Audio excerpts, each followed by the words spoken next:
Hello అండి, మేమైతే మా అమ్మ వాళ్ళ ఇంటికి వెళ్తున్నాము. ఇంకా మమ్మల్ని తీసుకెళ్ళడానికైతే మా తమ్ముడు ఆరు ఇంకా మా ప్రిన్స్ గారు వచ్చాడు. అది చూసారా, చేతిలో స్నేక్. నాకు స్నేక్ అంటే భయము, ఇంకా ప్రాంక్ చేస్తారంటే చూడాలి. ఇంక ఇంటికి వచ్చేసరికి అయితే ఫంక్షన్ పనులు స్టార్ట్ అయిపోయాయి. మెయిన్గా అయితే మనకు అల్లం వెల్లుల్లి పేస్ట్ కావాలి కదా, ఇంకా తీస్తున్నారు. తర్వాత నేను వెళ్ళగానే మా చెల్లి అన్నం పెట్టేసింది, ఇంకా తినేసా. నాకు ఆ రోజు కొంచెం ఫీవర్గా ఉండే. ఇంకా ఈవినింగ్ టైంలో అయితే హైడి పాపకి కేక్ కట్ చేపిస్తున్నాము. యాక్చువల్గా అయితే ఈరోజు బర్త్డే, నెక్స్ట్ డే అయితే ఫంక్షన్ పెట్టుకున్నాము.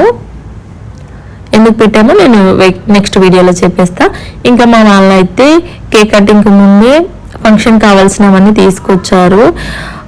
మేకలు తీసుకొచ్చారు, ఇంకా కావాల్సిన ఐటమ్స్ అన్ని తీసుకొచ్చేసారు. ఇంకా మా ప్రిన్స్ గారు దొరికిన వాళ్ళందరికీ ఫేస్ ప్యాక్ వేసేస్తుంది. చూసారా, కుట్టి కూడా వేసేసింది. ఇంకా మా బాబాయ్కి వేస్తుంది. ఓకే అండి, ఈ వీడియో నచ్చితే లైక్ చేయండి, షేర్ చేయండి, సబ్స్క్రైబ్ చేసుకోండి.